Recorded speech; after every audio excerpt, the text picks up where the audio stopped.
Bonjour, ici Louise. Bienvenue à l'ensorcellement où je partage avec vous mes réflexions et mes expériences personnelles au sujet de mon apprentissage de la sorcellerie, avec parfois des extraits de mon grimoire, comme je vais le faire aujourd'hui, avec une petite incursion dans la magie des fourneaux ou la magie de cuisine sur le thème du chocolat. Si vous êtes comme moi de grands passionnés de chocolat, sachez que nous ne sommes pas les seuls puisque le chocolat est l'un des aliments les plus consommés à travers le monde. Et manger de petites portions de chocolat noir au quotidien, ça peut nous faire énormément de bien. D'abord, il y a évidemment le plaisir gustatif immédiat que procure la consommation d'un bon chocolat. De plus, certaines études récentes ont démontré que la consommation hebdomadaire de chocolat noir était associée à de meilleures performances cognitives.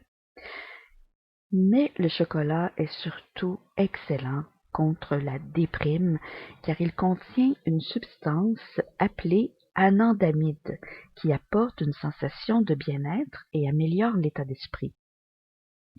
Alors, quand vous ressentez du stress, de la déprime saisonnière, ou si vous êtes simplement de mauvaise humeur, le fait de manger une petite portion de chocolat noir peut agir comme un calmant, étant donné que le chocolat stimule dans notre cerveau la production de sérotonine, un antidépresseur naturel. Mais parlons un peu de l'histoire de la sorcellerie du chocolat. Vous allez voir, vous allez être surpris. Vous ne le saviez peut-être pas, mais outre l'Europe, il y a eu aussi une chasse aux sorcières en Amérique au XVIIe siècle. Et si l'épisode des sorcières de Salem aux États-Unis vous est probablement familière, celle des sorcières d'Amérique du Sud qui ont été persécutées par les colons espagnols, cet épisode-là vous est sans doute beaucoup moins familière. Et qu'est-ce qui caractérisait ces sorcières d'Amérique du Sud? Eh bien, c'était l'usage d'un breuvage au chocolat. En effet, selon les recherches de la professeure Martha Few, il y avait beaucoup de ces sorcières dans la société coloniale, souvent des femmes autochtones qui colportaient des potions, des remèdes et des incantations magiques. D'autre part, le chocolat, lui, était une boisson quotidienne en Amérique du Sud à cette époque, une boisson aussi courante qu'une tasse de café du matin l'est aujourd'hui pour nous. Et dans la société aztèque, comme dans l'Amérique centrale coloniale, c'étaient les femmes qui avaient la responsabilité de préparer ces boissons quotidiennes au chocolat. Les peuples autochtones dans les Amériques cultivent le chocolat depuis plus de 3000 ans. Certains chercheurs disent même plus de 5000 ans. Le chocolat a toujours été une boisson de premier ordre pour eux, partagée par les diplomates, servie aux couples lors des cérémonies de mariage. Et lorsque les Espagnols ont colonisé les Amériques, le goût frappant du chocolat, son effet stimulant et sa signification rituelle indigène en ont fait un objet d'adulation, mais aussi d'une certaine paranoïa. Pourquoi? Parce que le chocolat était l'une des caractéristiques de la nouvelle culture composite émergeant en Amérique latine coloniale, une culture fortement africaine et indigène. Les inquiétudes des colons européens concernant leur capacité à contrôler une population majoritairement non blanche se sont en fait rapidement focalisé sur les femmes et sur la prétendue sorcellerie utilisant les boissons au chocolat préparées par les femmes. Et oui, on le voit, que ce soit en Europe ou dans les Amériques, la chasse aux sorcières a toujours d'abord ciblé les femmes.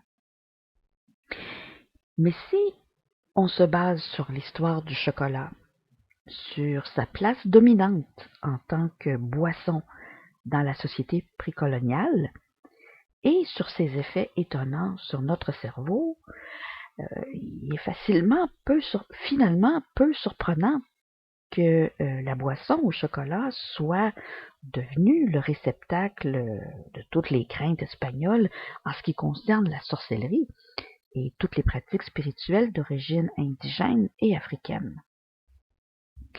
De plus, dans leur maison, la cuisine des femmes métisses et autochtones devenait souvent un refuge pour les dissidents, ce qui, évidemment, n'aidait pas leur cause aux yeux de l'Inquisition.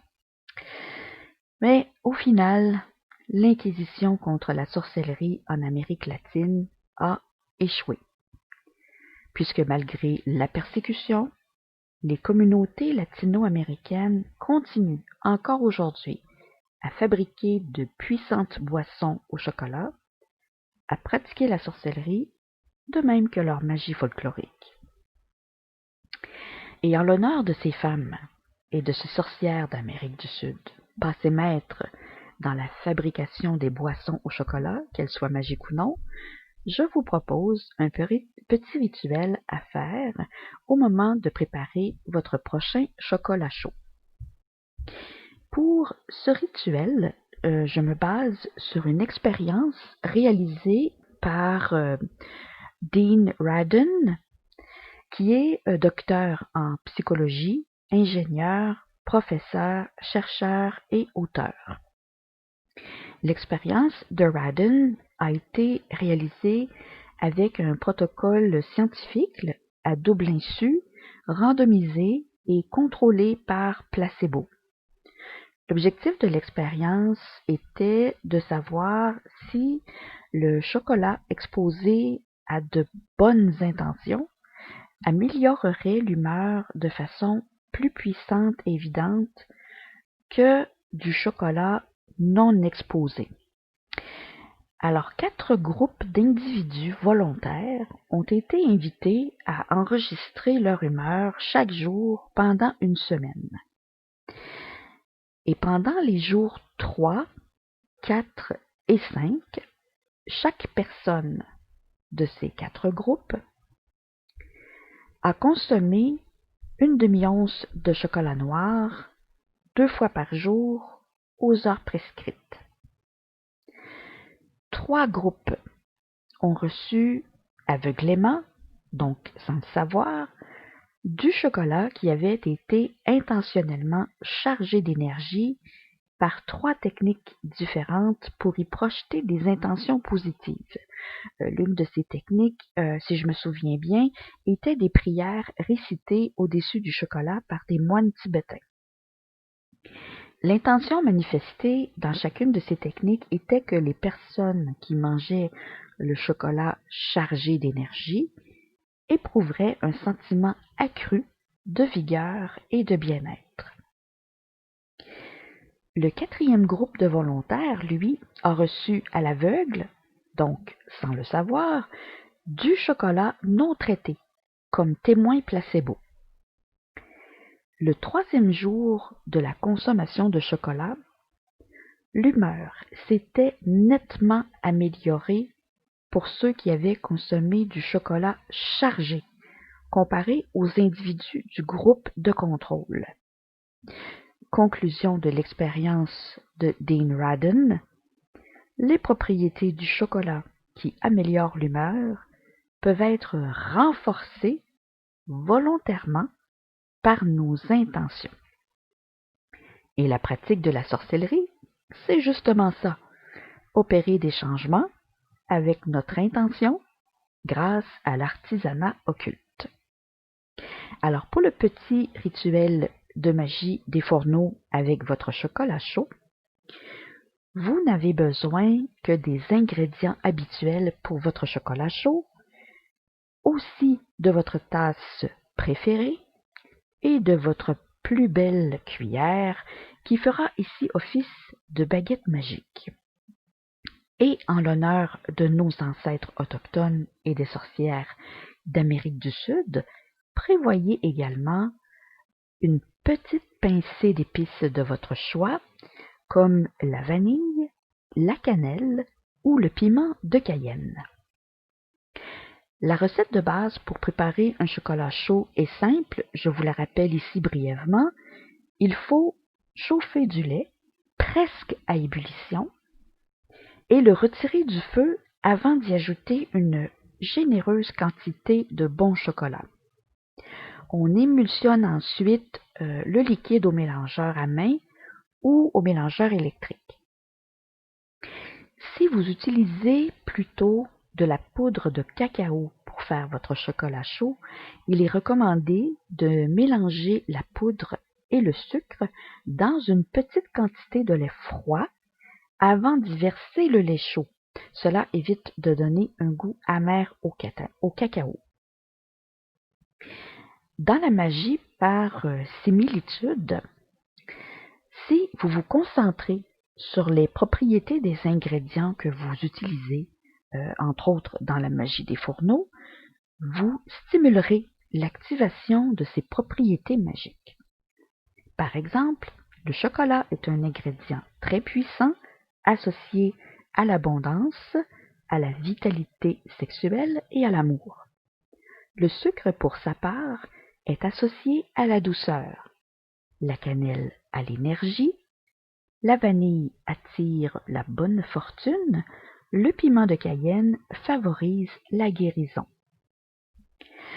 Pour charger votre chocolat chaud, comme dans l'expérience de Dean Radin, afin d'amplifier ses propriétés bienfaisantes, prenez votre cuillère baguette magique et tournez le liquide dans le sens des aiguilles d'une montre en visualisant la situation que vous souhaitez manifester, que ce soit plus de joie pour vous, plus de vitalité, d'énergie et de santé pour vous, plus d'abondance pour vous, etc.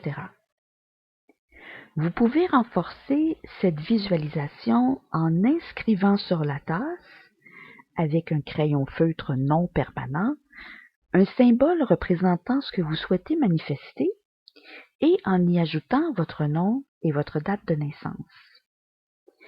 Si vous utilisez des pastilles ou des carrés de chocolat à fondre, ce sera encore plus puissant si vous inscrivez les mêmes symboles sur chaque morceau de chocolat à l'aide d'un cure-dent avant de les faire fondre. À cela, vous pouvez ajouter une incantation ou une affirmation de votre choix que vous réciterez 3 fois pendant que votre cuillère baguette magique tournera le liquide. Puis, buvez, dégustez, laissez-vous envahir par la magie bienfaisante du chocolat chaud et de la sérotonine qui envahira votre esprit. Voilà, j'espère que ce petit rituel sera efficace pour vous. Vous m'en donnerez des nouvelles dans la section des commentaires. Si vous avez aimé ce balado, n'hésitez pas à cliquer j'aime et à vous abonner à ma chaîne pour ne rien manquer de mes prochains contenus. À bientôt!